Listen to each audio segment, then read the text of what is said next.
Sabemos lo que te hace reír. Hemos sido cómplices. Sabemos cuando tienes prisa. Y hemos visto todas tus travesuras. Conocemos tus secretos porque siempre hemos sido parte de ellos. Calzado Rómulo, más de 3 décadas ofreciendo el verdadero bienestar para sus pies.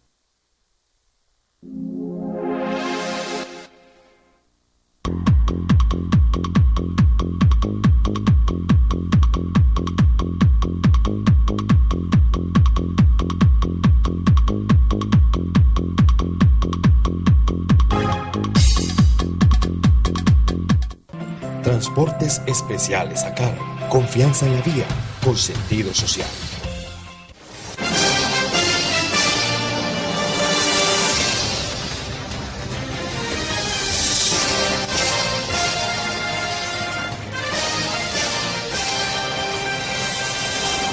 Amables televidentes, los saluda José Alberto Tejada Echeverry, presentándoles el programa institucional del Canal 2 informativo Nuestra Gente. Hoy estoy acompañado en el estudio por los doctores Norberto Tascón y Nelson Sánchez. Norberto Tascón, ya lo conocen ustedes, ha sido funcionario público, es dirigente político y es analista y opinador profesional en medios de comunicación de la ciudad. Buenos días, doctor Tascón. Muy buenos días, José Alberto, y de bueno regresamos al informativo Nuestra Gente en esta semana que comienza de este año. Pues con el abrazo fraterno a toda nuestra amable audiencia y a todos los colegas de la mesa, en especial a usted, José Alberto, que reinicia este año del informativo Nuestra Gente.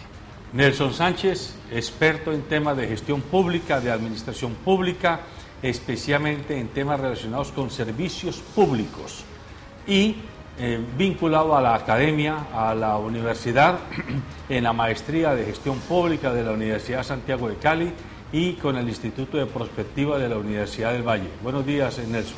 Buenos días, director. Buenos días, doctor Norberto, y a todos los amables televidentes que hoy nos acompañan. Un abrazo igualmente en este nuevo año que iniciamos con la seguridad de que será un año de mucho trabajo en el análisis económico, político y social, y obviamente en la anhelada paz que esperamos todos los colombianos. Muy bien, le he pedido a los dos panelistas invitados hoy que nos ayuden a entender los claroscuros del tema Isagen. ¿Por qué? Porque ya ustedes saben el mantra de este programa. Este programa tiene un propósito eminentemente pedagógico de hacer periodismo ciudadano, es decir, periodismo que forme la opinión pública, que informe de manera independiente y no atada a ningún tipo de interés a las personas que conformamos la sociedad local, regional y nacional, para que seamos menos presas fáciles de manipulaciones y de entrampamientos por parte de quienes detentan el poder formal de tomar decisiones como la que se acaba de tomar con Isagen. Yo debo comenzar planteando lo siguiente. En el gobierno de Jorge Iván Ospina, el gobierno local de Jorge Iván Ospina, hace ya 5 años, o mejor 9 años, porque ya estamos en el 9º año después de haber iniciado él. En el 2º año de su mandato, él habló de las megaobras y nos anunció con bombos y platillos que había plata de inversionistas privados dispuestos a aliarse con el Estado en lo que después el gobierno nacional ha llamado las alianzas público-privadas para hacer un gran paquete de desarrollo de infraestructura urbana en la ciudad de Cali.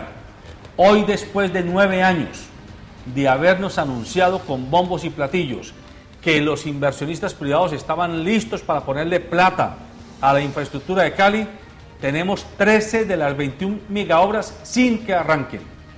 Y las 8 que se han hecho o están incompletas o han tenido serios problemas de diseño y de desarrollo en su terminación. Además de que el programa está desfinanciado. Pues bien, saquemos ese tema de Cali y pongámoslo a nivel nacional. El gobierno nacional nos viene hablando, sobre todo en este segundo cuatrenio de Juan Manuel Santos, de que hay que hacer las obras de infraestructura 4G, es decir, las obras que van a conectar a Bogotá con la costa a Bogotá con los llanos, a Bogotá con Santander, a Bogotá con Antioquia, a Bogotá con el sur del país, para poner a Colombia por lo menos en igualdad de condiciones en infraestructura con México y con Chile y con Brasil, que son los 3 países que van llevando la delantera, sin olvidar que Ecuador está ahí pisándoles los talones a todos estos países.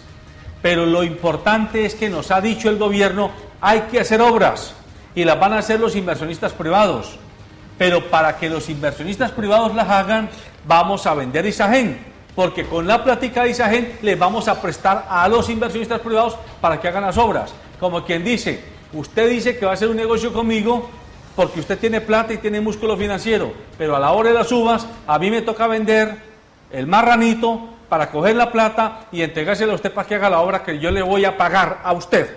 Eso es, en lenguaje sencillo, lo que está pasando con Isagen. Por eso he querido pedirles a 2 personas que están muy ligadas al sector público, que lo han estudiado, que lo conocen, que nos ayuden a entender esta problemática. Don Nelson Sánchez, usted ha venido siguiéndole la pista a los servicios públicos, a Encali, y por obvia razón, Isagen tiene que ver con servicios públicos, nada menos que con la generación de energía para este país.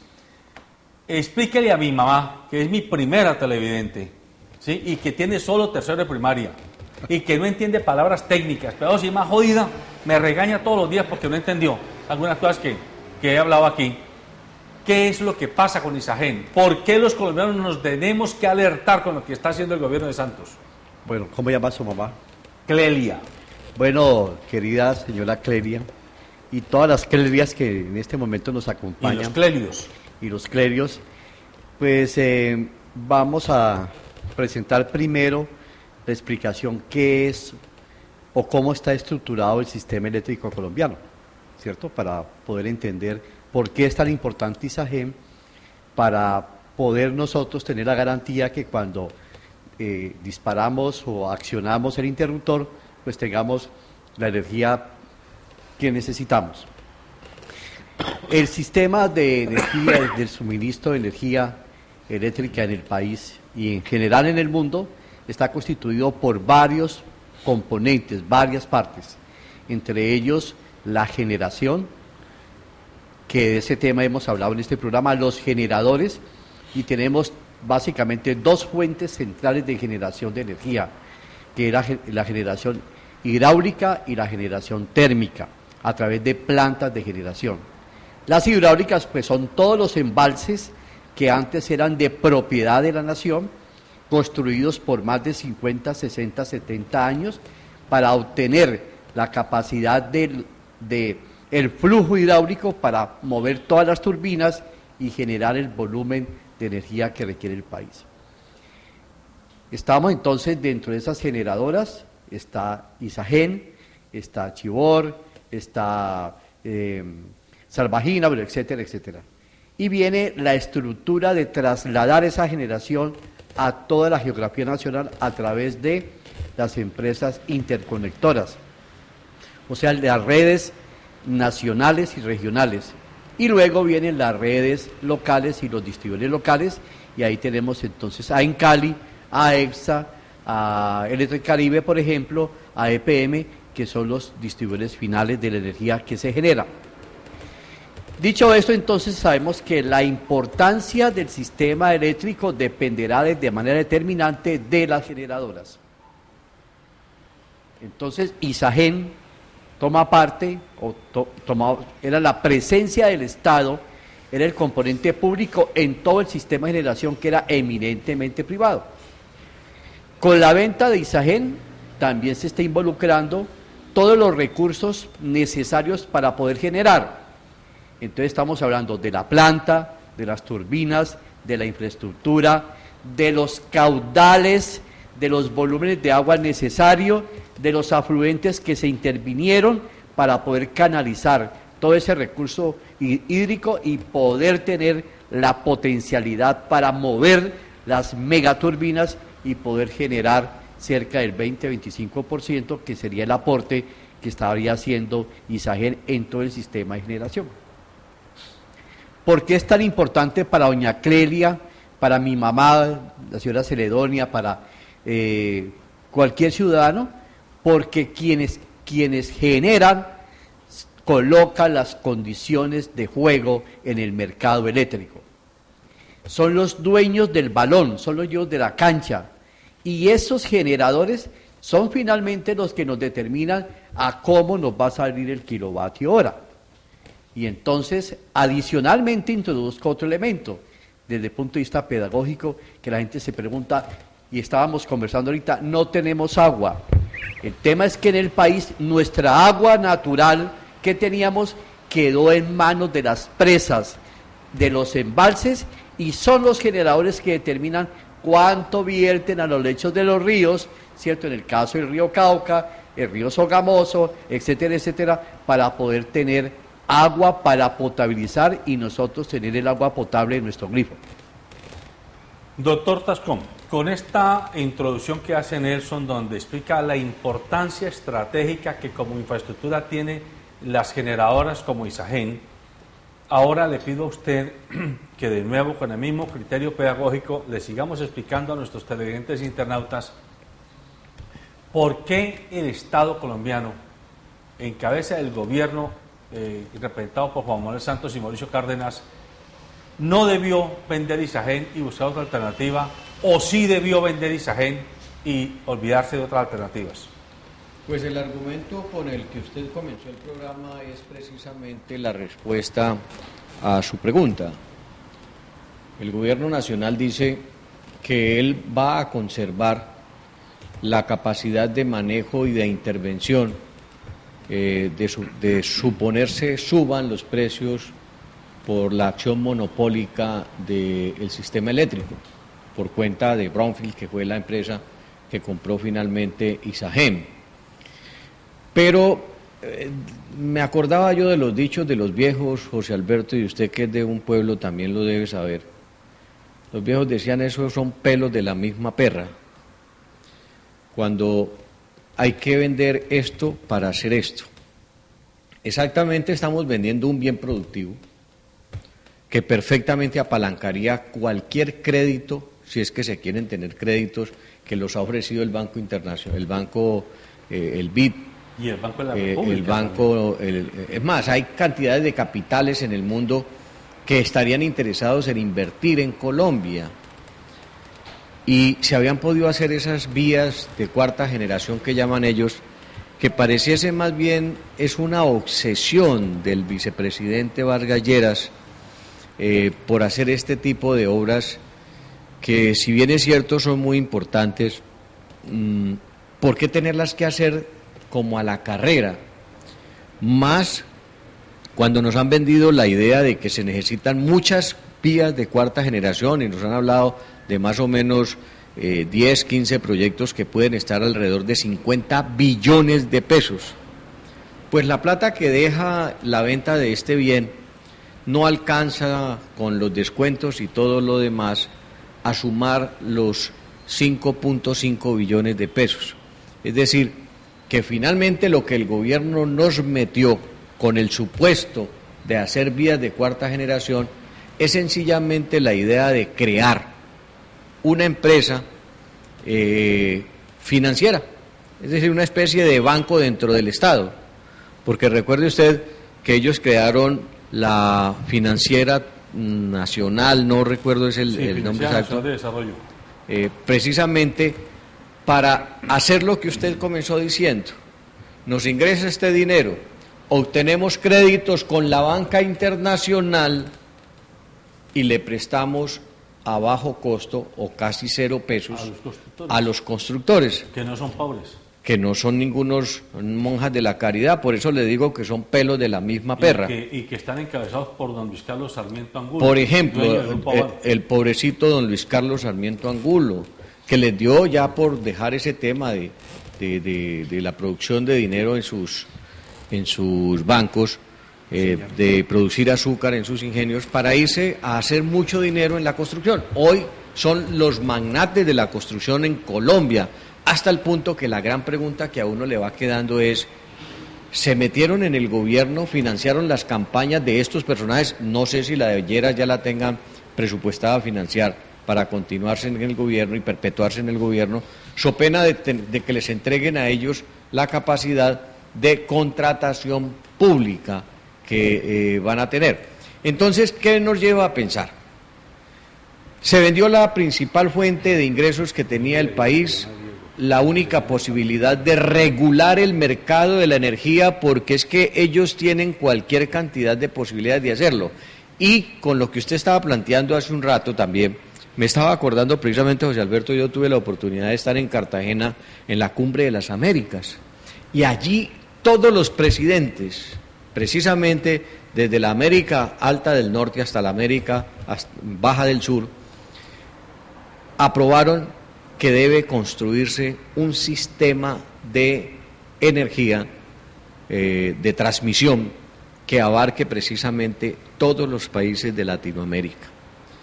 Desde la idea uno la veía fantástico, pero resulta que no sabía uno qué había detrás de todo esto, y ahora es donde comienzan a aflorar todos estos hechos. Pues claro, es que el gobierno americano, que tiene parte en esta empresa, y muchos de estos gobiernos de la parte norte que tienen en estas empresas dineros, pues lo que están haciendo es el gran negocio de su vida, interconectar toda Latinoamérica para apoderarse de todas los monopolios de la energía. En Colombia lo hicieron, en Brasil lo hicieron, en Estados Unidos son dominantes del sistema eléctrico, etcétera. Y lo que están haciendo es prácticamente tejer a través desde la América del Norte hasta la América del Sur una línea de interconexión donde están todos totalmente conectados, pero donde hay un solo dueño. Es decir, a nosotros, con el sofisma de distracción, de creer que con esa plática lo que íbamos a hacer era grandes vías y todo lo demás, lo que caímos fue como unos pobres imbéciles tontos en una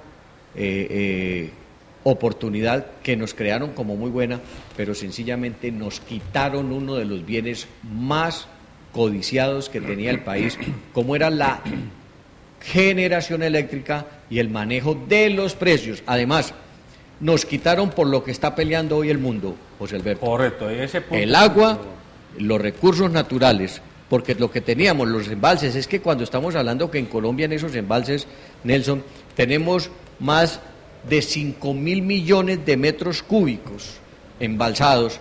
Eso es mucha agua para darle al mundo, es mucha agua para tener nosotros acá. Lamentablemente, estamos vendiendo lo que para el futuro va a ser el gran desarrollo, lo que para el futuro es la gran necesidad. Luego, a mí sí me parece que eso es una política mal trazada del gobierno, con un indicador que se los dejo a ustedes a la mesa. Revista Semana trae en su publicación que esta empresa Brownfield ha sido cuestionada en Brasil y está siendo investigada por sobornos. Y en Estados Unidos también. Entonces, ¿qué se espera? Y en mi pueblo también, tomando dicho, Jorge Alberto, me enseñaron que la vaca rompelona no olvida el portillo. ¿Para quién puede ser un misterio que Brownfield haya venido a Colombia a sobornar también a nuestra clase dirigente para apoderarse de un bien tan preciado como Isagen? Sí, el punto, amables televidentes e internautas, es que no estamos frente a un debate político de enfrentamiento entre Juan Manuel Santos y Álvaro Uribe, o una coalición y otra coalición de fuerzas electorales. Aquí estamos ante una discusión de Estado y una discusión de futuro de país, porque es clarísimo para cualquier persona, independiente de su nivel de escolaridad, que es fácil comprender que cuando usted controla la disposición del agua, en este caso a través de una generadora de energía, a través de las represas como las que maneja Isagen, usted está teniendo control estratégico sobre un bien que, aunque es material, como el agua, debiéramos decir que es un bien inmaterial, por lo que significa para el futuro de la salud, no solo física, sino la salud global de la sociedad humana en cada territorio. Y estar entregándole un bien que nos pertenece a todos, porque los ríos no nacieron de manos de ningún inversionista privado, las montañas no nacieron de manos de ningún inversionista privado. Esos bienes, esos páramos, esos ríos a través de este tipo de negociaciones se le están entregando a título privado a unos señores que nadie sabe quiénes son, entre otras cosas, porque quién sabe quién está detrás de esa empresa, Brookfield, como se llama. Lo único que sabemos es que es un fondo de inversión que maneja cualquier cantidad de proyectos en el mundo, acaparando aquí y allá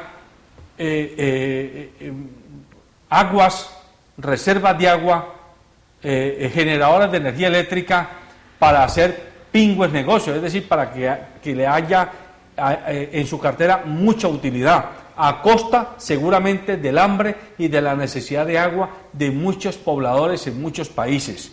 Ese punto, en opinión de este periodista, es el que hay que cuestionarle a Juan Manuel Santos, que dicho de pasada, no nos podemos olvidar que el señor ministro de Hacienda, que hoy está insistiendo, o mejor, que fue el que más insistió en que ese negocio había que hacerlo, va porque va, es el mismo personaje que en 1998, hace ya casi 20 años, se vio metido en un escándalo que se llamó Dragacol. Para quienes están muy jóvenes, fue otro negocio de dragado del río Magdalena, donde ese señor Mauricio Cárdenas, que era ministro de Transporte en esa época, le entregó sin ton ni son, por cuenta de que era ministro, a un señor que era el personaje de Dragacol, 26.000 millones de pesos a título de indemnización, que después tocó reversar porque el Estado, a través de la justicia, ordenó que esa conciliación había quedado mal hecha. Así que nefasta memoria la que nos dejó Mauricio Cárdenas hace 20 años, y ahora nos va a dejar otra nefasta memoria para dentro de los próximos 20 años. Y es el candidato de los conservadores a la presidencia de la República, ¿no? Sí. Bueno, vamos a dar unos datos para ilustrar lo que el director señala, que es esta inversora que se ha apropiado a través de los mecanismos, pues, de supuesta subasta, que quisiera que ahorita tocáramos el tema sobre el proceso de subasta, altamente cuestionado por las instancias de control y por algunos personajes de la vida económica y política del país. Voy a leer unas notas que han salido en medios, en El Espectador. Dice que es un conglomerado que cuenta con 7.284 unidades eléctricas en todo el mundo, de las cuales 5.372 son de generación hidráulica, como Isagen, y 1.577 eólicas y 335 de otro tipo, como térmicas. Dice que con esa infraestructura tiene una capacidad instalada de 7.300 megavatios hora, la mayor presencia de Brookfield Friel en negocios de sector eléctrico es Canadá, con 81 centrales eléctricas, pero también opera 3 en Estados Unidos, en Nueva York, Luisiana y California, y en Sudamérica se encuentra en Brasil, donde tiene una capacidad instalada de 821 megavatios. Ese es el monstruo que, como decía el doctor Tascón, van avanzando en alinear la adquisición de estos activos energéticos para ponerlos obviamente al servicio de la capacidad financiera. Y quiero cerrar esta parte con una reflexión que nos convocó el país sobre el tema de la suspensión de la generación de la generadora del Quimbo. Un debate ampliamente difundido en diciembre, una medida cautelar para proteger los beneficiarios de las aguas abajo de esta central hidroeléctrica, o sea, los pescadores, con un liderazgo importante de la gobernación y la alcaldía, y que lamentablemente un juez que va a ser promocionado a la rama directiva, ¿cierto?, inhabilitó esta medida cautelar.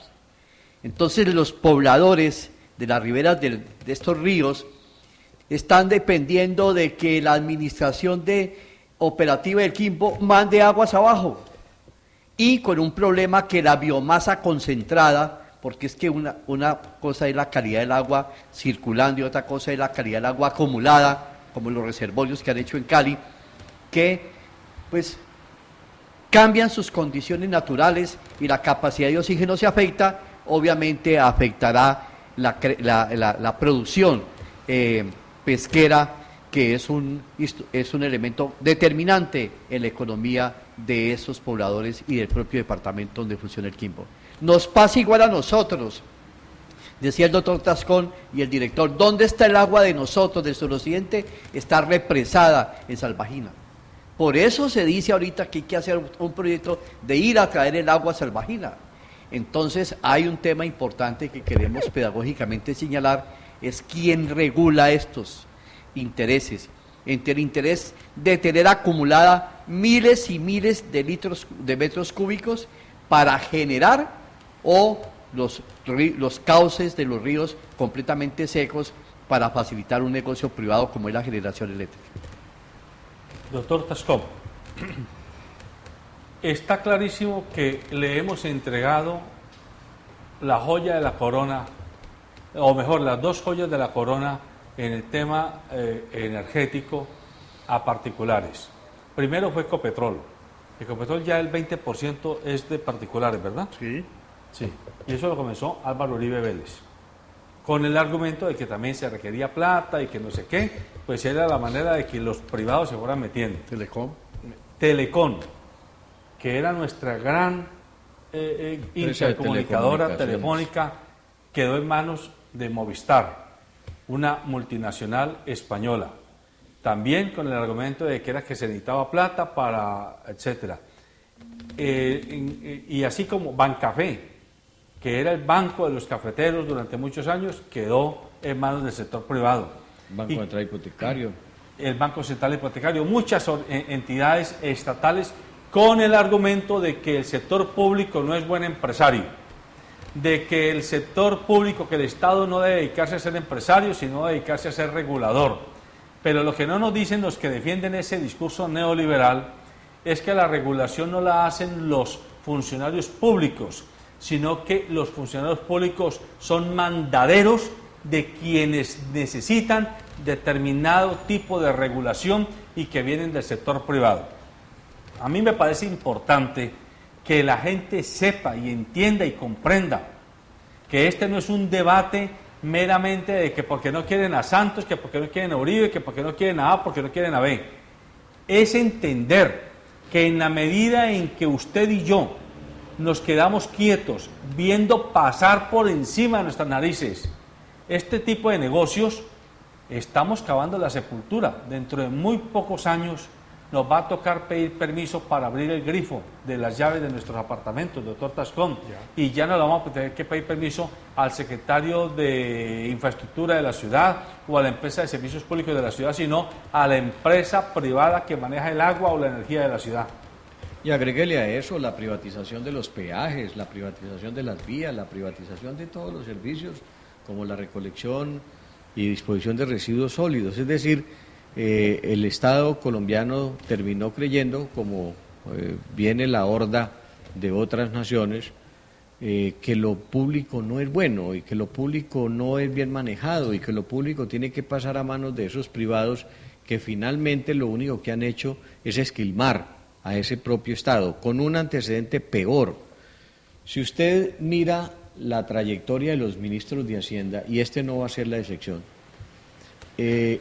terminan rotándose entre los bancos, mundial, el Fondo Monetario Internacional, el Banco Mundial, el BID y los ministros de Hacienda, no solo de Colombia, sino de todos estos países bananas que tiene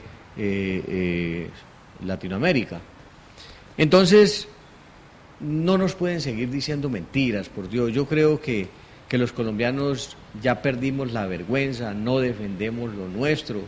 Eso que se acaba de decir le deja a uno un sabor agridulce cuando estamos entregando todos los bienes productivos. Y ayer precisamente se reunían algunos de los grandes opositores a esto, como es el caso de la senadora Vivian Morales, Dilian es otra cosa, Vivian Morales, el mismo Navarro Boll y algunos otros senadores, entre ellos Serpa y algunos del Partido Verde, donde no comparten eso y colocaron una acción pública para tratar de reversar ese proceso. Yo la verdad no veo cómo. ¿Por qué? Porque es que aquí se están moviendo muchos millones, y no millones de pesos, de dólares, y nuestra justicia lamentablemente es muy permeable y es muy dada precisamente a que esos factores externos influyan en las decisiones de los fallos judiciales. Entonces, si en Brasil, que han acusado a esta empresa de haber sobornado a funcionarios, no ha pasado nada, créame que en Colombia tampoco creo que vaya a pasar nada. Lo que sí va a suceder sin ninguna consideración es que los precios de la energía de aquí en adelante, el Estado colombiano, yo no encuentro la razón de cómo los va a controlar. ¿Cómo le va a decir a ese Brownfield, que es un operador extranjero, esos precios no son?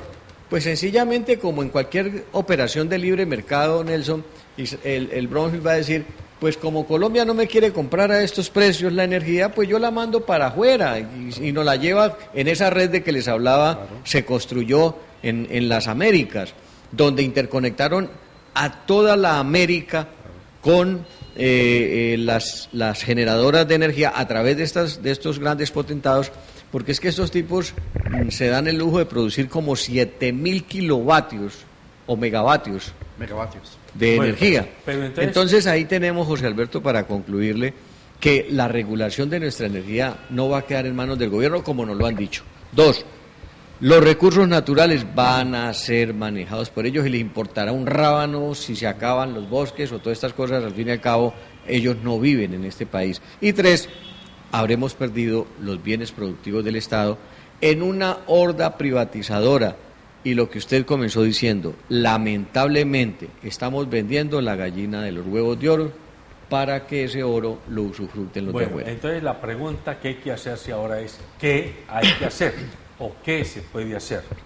Porque usted y yo, que hacemos este tipo de discusiones, digamos lo que pataleamos, como muchos colombianos adultos, pataleamos tratando de que el Estado nos escuche, que el gobierno nos escuche, pero ya vemos que a rajatabla las medidas se toman y se hacen oídos sordos. Pero esto no puede ser, tiene que haber algún camino. Y yo quiero ser optimista, el camino está en los jóvenes, en esa camada de colombianos y colombianas que están hoy preparados, que son creativos, que tienen otra mentalidad, pero que dejen de ser tan autistas como quien dice, hoy día tenemos muchos muchachos creativos a morir, pero indiferentes frente a medidas políticas y públicas porque creen que el Estado es un carajo, una cosa maloliente. Hay que encontrar un mecanismo para que esa camada de colombianos y colombianas entren a apersonarse y a presionar de otra manera este tipo de antimedidas. Porque la pregunta que se hace uno, ¿por qué los fondos de pensiones no invirtieron esta plata para hacer las obras de infraestructura? Si tienen 180 billones, 180 billones en su portafolio, ¿por qué no cogieron esa plata y ellos financian las obras de infraestructura? Entre otras cosas, Luis Carlos Sarmiento es dueño de Fondo de Pensiones Porvenir, no nos olvidemos de eso, y tienen que ver también con Colpensiones.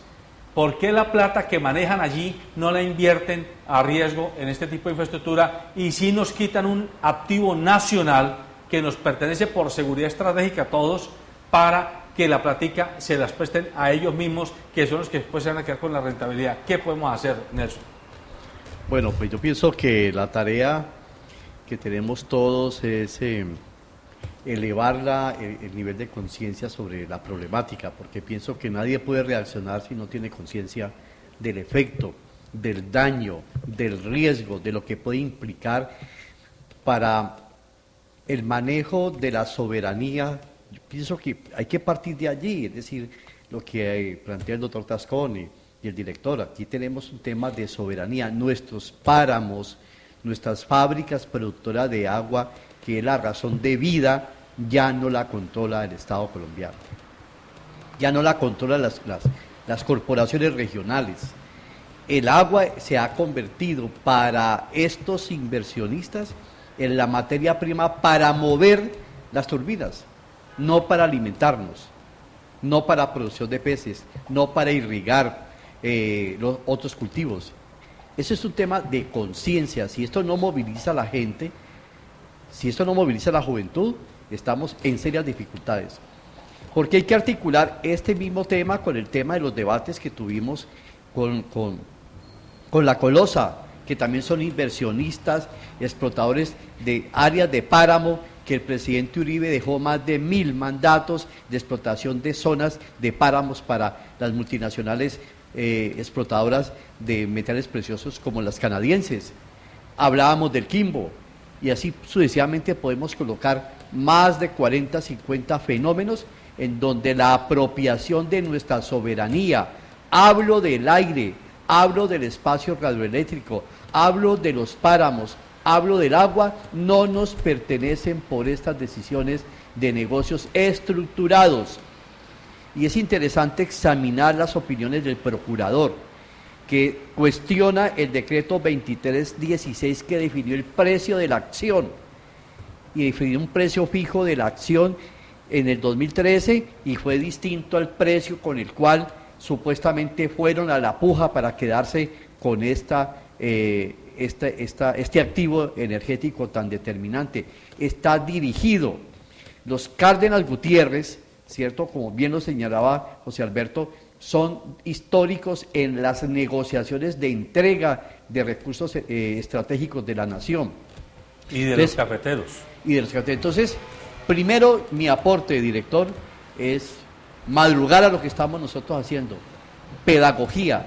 Este es un delito contra nuestra soberanía nacional, lo que se hizo con Isagen. Como también fue un delito contra nuestra soberanía regional, la venta de la EPSA, de la generación que era de nosotros. Y así también fue un delito haber vendido Termoencali, que era un soporte de generación térmica, por menos del 30% de lo que significó a los caleños esta central de producción energética. Primero, entonces, la conciencia. Si yo no tengo conciencia y la importancia, no hubiera madrugado el programa, porque aquí los honorarios que el director distribuye pues son simbólicos. El honorario es un tinto con buena disposición y amabilidad. Hombre, pero estás haciendo mala prensa, porque yo estaba diciendo que yo pagaba bastante bien aquí a los panelistas. Entonces, es la conciencia. Y entonces prepararnos, como hace el doctor Tascón, el director, es nuestra responsabilidad social. Esta discusión tiene que ser la discusión de todos los centros educativos, tiene que ser la discusión de las maestrías, de las universidades, del Consejo Municipal, de la Contraloría, todo espacio, la discusión que nos quitaron el activo energético más importante que tenía la nación, construida con nuestros recursos de aportación. Y además, Nelson y doctor Tascón, no entiende uno, es decir, es que no cabe en la cabeza cómo un presidente que está empeñado en dejarle a Colombia aclimatado un ambiente de pacificación genera semejante estropicio, porque es que esto es un estropicio al alma nacional. Uno se siente como abofeteado doblemente, usted por pendejo y esta otra por más pendejo. No, claro. Está haciendo. Claro, pero es que ese es el estilo mediático, porque a nosotros nos movilizan a través de medios. Entonces miren el momento en que se estructura este negocio, este golpe patrimonial de la nación. En diciembre, ¿cierto?, con vacancia judicial, el país movilizado por las ferias, por la Navidad. Por el guayabo. Por el guayabo, todavía la gente no está despertando, la gente de la costa atlántica arranca en los carnavales y todos metidos en las ferias y en la distracción. Y adicionalmente, con el tema de paz, que es un tema que lo ha venido manejando el presidente Santos, un tema mediático.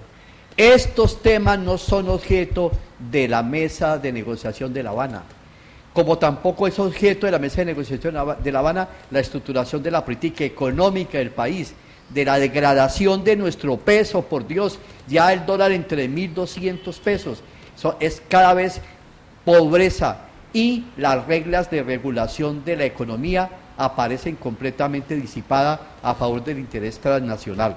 Entonces, esa es una institución complicada, complicadísima.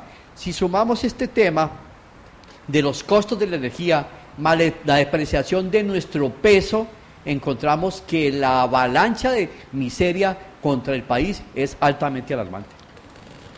Agréguele a todo a ese vademecum que ha traído Nelson hoy, algo que me parece a mí es el caldo de cultivo para que todo esto prospere en este país, y es la bendita cultura mafiosa que se implementó con la llegada del narcotráfico a Colombia. Ahí yo creo que fue, como dicen los viejos, también la tapa del Congo, porque enseñamos a nuestra gente, a nuestro país, a nuestros congéneres, a que había que enriquecerse de cualquier forma, y entonces aprendieron que había que transportar droga. Primero fue la marihuana, luego fue la coca, luego eso se traslada porque la cultura mafiosa implica que hay que enriquecerse, y ese dinero del narcotráfico comienza a llegar en personas o en especie a los gobiernos, y se comienzan a apoderar precisamente de las empresas del Estado, y ese dinero cae precisamente en las grandes empresas de manera diferente, hasta el punto de que se construyó la figura del lavado de activos. Es decir, yo pienso que todo esto es producto exactamente, y comparto en la totalidad, Nelson, que amén de todas las medidas que hay que tomar, hay que comenzar a trabajar en la culturización de nuestras bases, de nuestros muchachos, de nuestros jóvenes, de nuestros estudiantes, para que entiendan que este país no puede seguir manejándose de la manera como unos carpinteros de la mafia han llegado a apoderarse de todo lo del Estado. Y son unos hijos de ricos sobre ricos. Bien, yo digo, la divina providencia sabe hacer sus cosas. Amén. A uno los llenó de mucho dinero, pero les quitó la capacidad de moverse.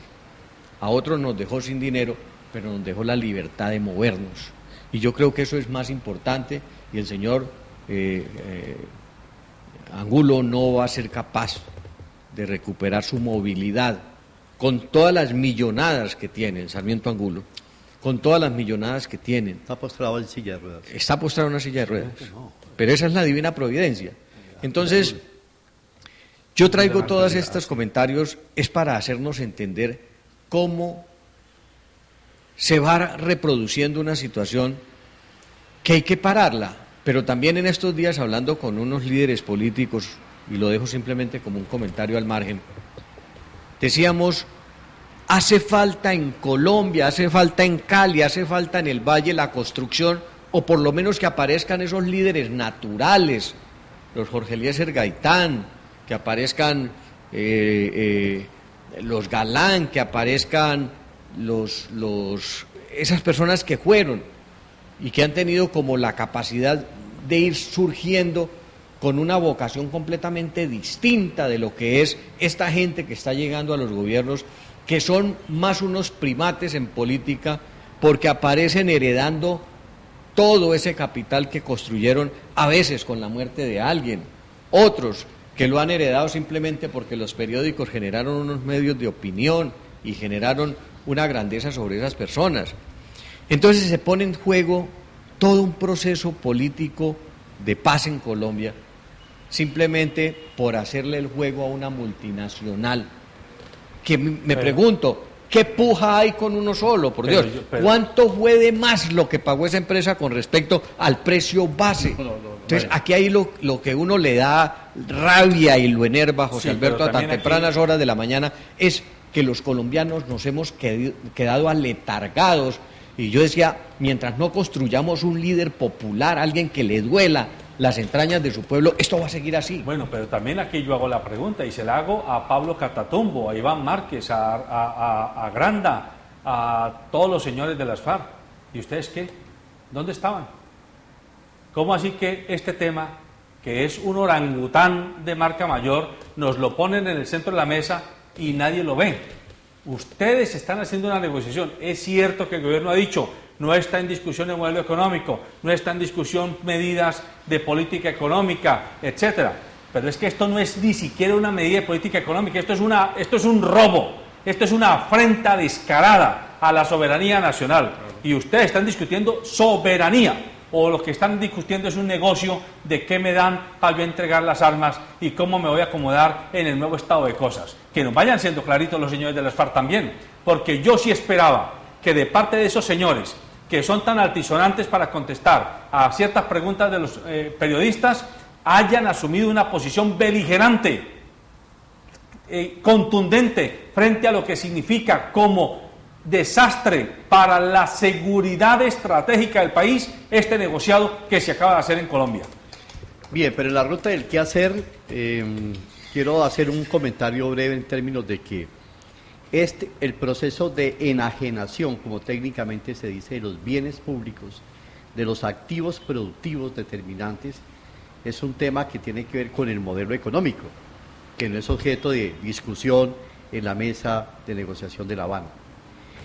Y la venta de Isagen tomaba parte del listado de las grandes negociaciones que estaba definida desde 1991 con los temas de Dragacol, con el tema portuario, con el tema de vías, con el tema financiero, porque es el modelo determinado y que en este momento controla buena parte de la política y el quehacer de los países de América Latina. El modelo es que el Estado cada vez tiene que ser más pobre, cada vez menos funcional en la dinámica económica y social, y un Estado de oficina, un contratista, un interventor entre el capital privado que se apropia de toda nuestra soberanía y nuestros bienes. Por eso a mí me parece tardía la reacción de los congresistas, pero tardía porque todo el mundo sabía que desde el 2013, 2010, 2009 venía trabajándose la venta de Isagen. Y es importante señalar que hubo resistencia a este movimiento financiero. Y tenemos que tener claridad porque se han circulado en las redes todos lo que se ha vendido. Pero eso es una venta que se hizo abiertamente, o sea que el presidente Uribe no puede echarle la culpa al presidente Santos, ni el presidente Santos Uribe al presidente Pastrana, ni Uribe, Santos y Pastrana al presidente Samper. Este es un modelo, todos han aportado a la gran bolsa de la venta de nuestros patrimonios públicos. Me parece tardía. De todas maneras, el instrumento de la acción popular o la acción colectiva frente a esta decisión, yo sí considero importante apoyarla. Y nos parece importante generar ese símbolo, así como ayer se aprobó la ley contra los que agreden a las mujeres o las personas con ácido, ese símbolo de esa mujer que valientemente pone su cara desconfigurada por esa acción vandálica. Esta acción vandálica del presidente Santos, con todo el equipo de gobierno, con todo, porque no hay ningún ministro que se haya opuesto a esa decisión. El Contralor de lado dice de que ese es un tema que va a afectar la economía. El Procurador hace referencia a que el volumen del pago no es, pero aquí el fondo es el asalto a la soberanía nacional, que tiene que ser un símbolo que movilice los niños, los jóvenes, los adultos y los mayores para que no se produzca más este fenómeno. Bueno, entonces aquí hay que llamar a las veedurías ciudadanas a que hagan una gran campaña nacional para que se inunde de acciones populares, de derechos de petición, de tutelas, de demandas ante el Consejo de Estado y, ¿por qué no?, ante organismos internacionales, porque es que si la justicia local no nos escucha o está tan cooptada, tan comprometida con los poderes ejecutivos, pues habrá que buscar otras instancias internacionales. Yo me imagino que habrá que irse a la OEA, no sé si es la instancia, pero hay que hacerlo. Y hay que hacerle un llamado a los profesores, a los maestros. Esta es la hora donde un maestro tiene que demostrar cuál es su sentido histórico de lo que hace como educador.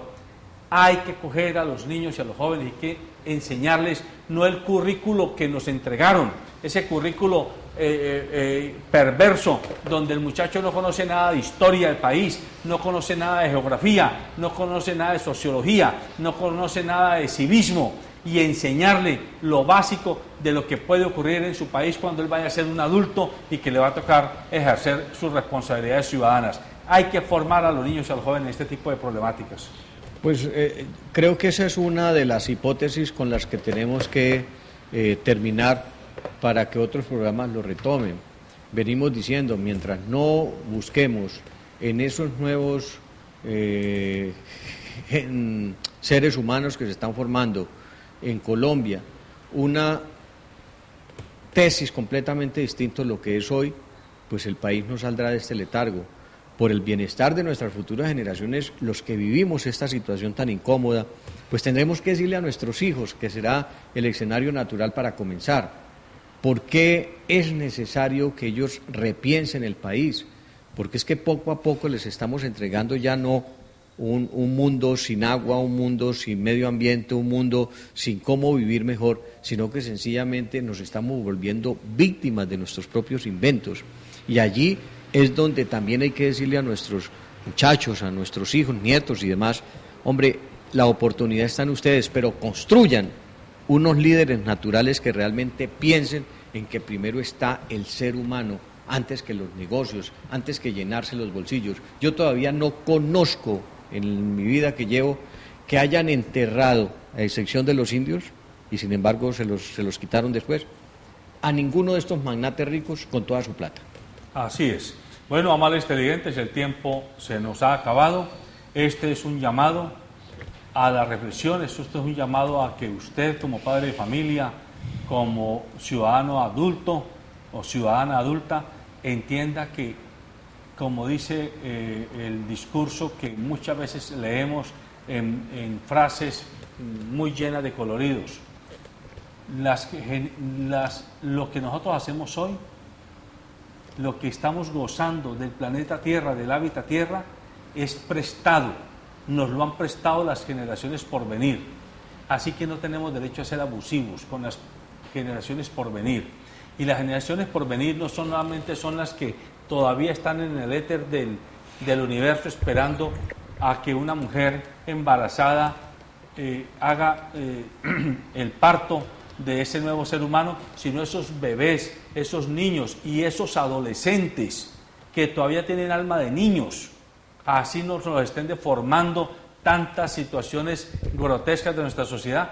Esos seres todavía no alcanzan a tener conciencia del desastre que la sociedad de adultos le estamos dejando a su futuro inmediato.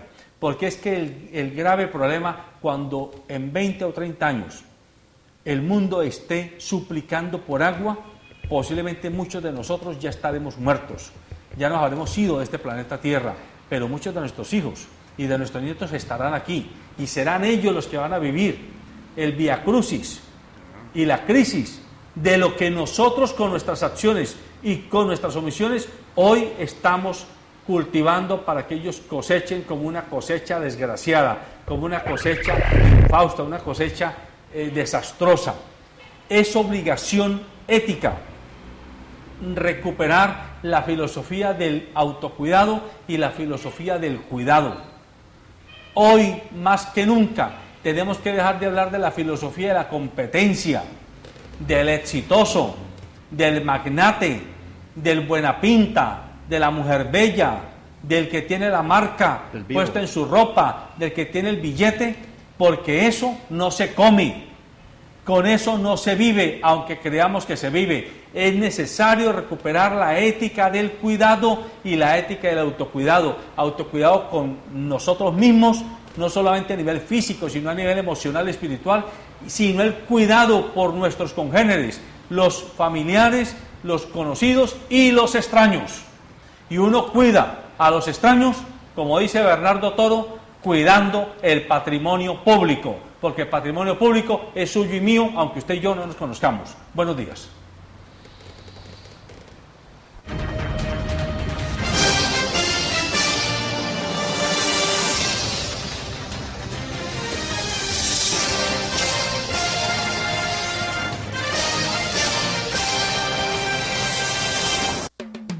Sabemos lo que te hace reír. Hemos sido cómplices. Sabemos cuando tienes prisa. Y hemos visto todas tus travesuras. Conocemos tus secretos porque siempre hemos sido parte de ellos. Calzado Rómulo, más de 3 décadas ofreciendo el verdadero bienestar para sus pies.